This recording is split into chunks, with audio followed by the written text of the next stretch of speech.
La valeur d'échange n'a pu se former qu'en tant qu'agent de la valeur d'usage, mais sa victoire par ses propres armes a créé les conditions de sa domination autonome.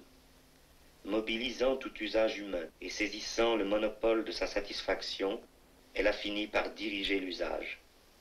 Le processus de l'échange s'est identifié à tout usage possible et l'a réduit à sa merci. La valeur d'échange est le condottière de la valeur d'usage qui finit par mener la guerre pour son propre compte.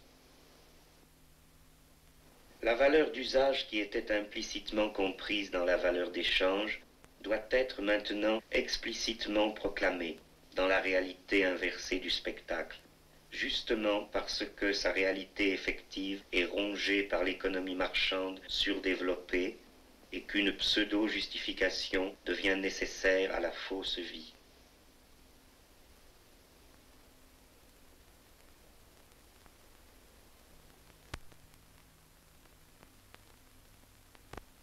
Le résultat concentré du travail social, au moment de l'abondance économique, devient apparent et soumet toute réalité à l'apparence qui est maintenant son produit.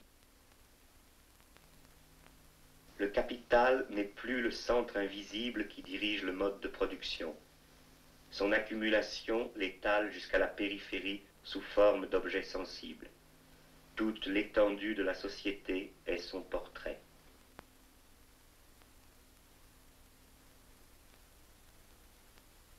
Le spectacle, comme la société moderne, est à la fois uni et divisé. Comme elle, il édifie son unité sur le déchirement.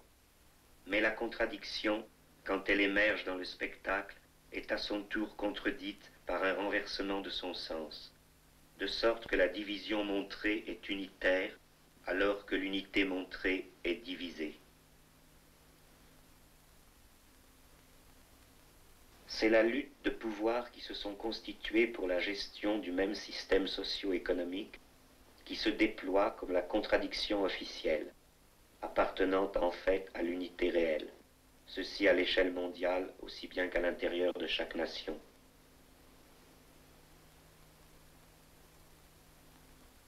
Les fausses luttes spectaculaires des formes rivales du pouvoir séparé sont en même temps réelles, en ce qu'elles traduisent le développement inégal et conflictuel du système, les intérêts relativement contradictoires des classes ou des subdivisions de classes qui reconnaissent le système et définissent leur propre participation dans son pouvoir.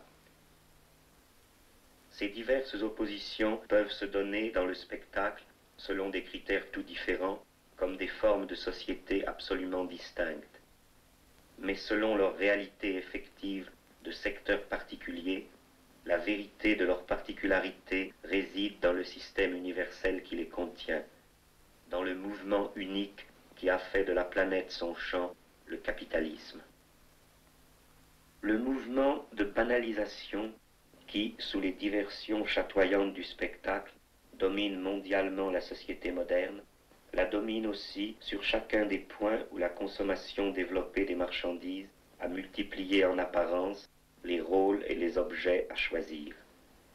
Les survivances de la religion et de la famille, laquelle reste la forme principale de l'héritage du pouvoir de classe, et donc de la répression morale qu'elles assurent, peuvent se combiner comme une même chose avec l'affirmation redondante de la jouissance de ce monde n'étant justement produit qu'en tant que pseudo-jouissance qui garde en elle la répression.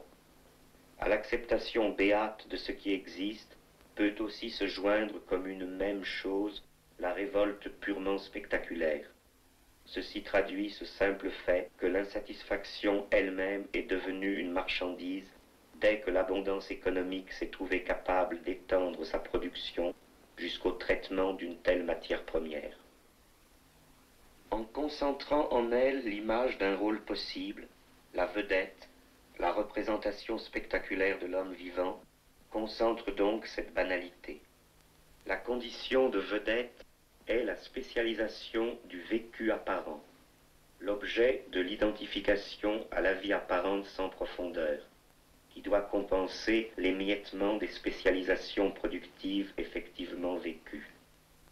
Les vedettes existent pour figurer des types variés de styles de vie et de style de compréhension de la société, libres de s'exercer globalement. Elles incarnent le résultat inaccessible du travail social, en mimant des sous-produits de ce travail qui sont magiquement transférés au-dessus de lui comme son but, le pouvoir et les vacances, la décision et la consommation qui sont au commencement et à la fin d'un processus indiscuté. Là, c'est le pouvoir gouvernemental qui se personnalise en pseudo-vedette. Ici, c'est la vedette de la consommation qui se fait plébisciter en tant que pseudo-pouvoir sur le vécu.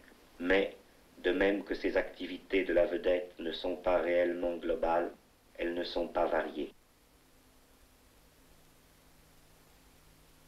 C'est l'unité de la misère qui se cache sous les oppositions spectaculaires.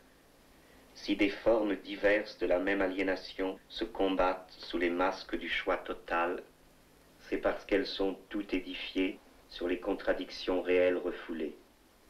Selon les nécessités du stade particulier de la misère qu'il dément et maintient, le spectacle existe sous une forme concentrée ou sous une forme diffuse. Dans les deux cas, il n'est qu'une image d'unification heureuse, environnée de désolation et d'épouvante, au centre tranquille du malheur. Le spectaculaire concentré appartient essentiellement au capitalisme bureaucratique, encore qu'il puisse être importé comme technique du pouvoir étatique sur des économies mixtes plus arriérées ou dans certains moments de crise du capitalisme avancé. La propriété bureaucratique, en effet, est elle-même concentrée, en ce sens que le bureaucrate individuel n'a de rapport avec la possession de l'économie globale que par l'intermédiaire de la communauté bureaucratique, qu'en tant que membre de cette communauté. En outre, la production des marchandises moins développées se présente aussi sous une forme concentrée. La marchandise que la bureaucratie détient, c'est le travail social total, et ce qu'elle revend à la société, c'est sa survie en bloc. La dictature de l'économie bureaucratique ne peut laisser aux masses exploitées aucune marge notable de choix, puisqu'elle a dû tout choisir par elle-même, et que tout autre choix extérieur, qu'il concerne l'alimentation ou la musique, est donc déjà le choix de sa destruction complète. Le spectaculaire diffus accompagne l'abondance des marchandises, le développement non perturbé du capitalisme moderne. Ici, chaque marchandise prise à part est justifiée au nom de la grandeur de la production de la totalité des objets, dont le spectacle est un catalogue apologétique. Des affirmations inconciliables se poussent sur la scène du spectacle unifié de l'économie abondante, de même que différentes marchandises vedettes soutiennent simultanément leurs projets contradictoires d'aménagement de la société, où le spectacle des automobiles veut une circulation parfaite qui détruit les vieilles cités, tandis que le spectacle de la ville elle-même a besoin des quartiers musées.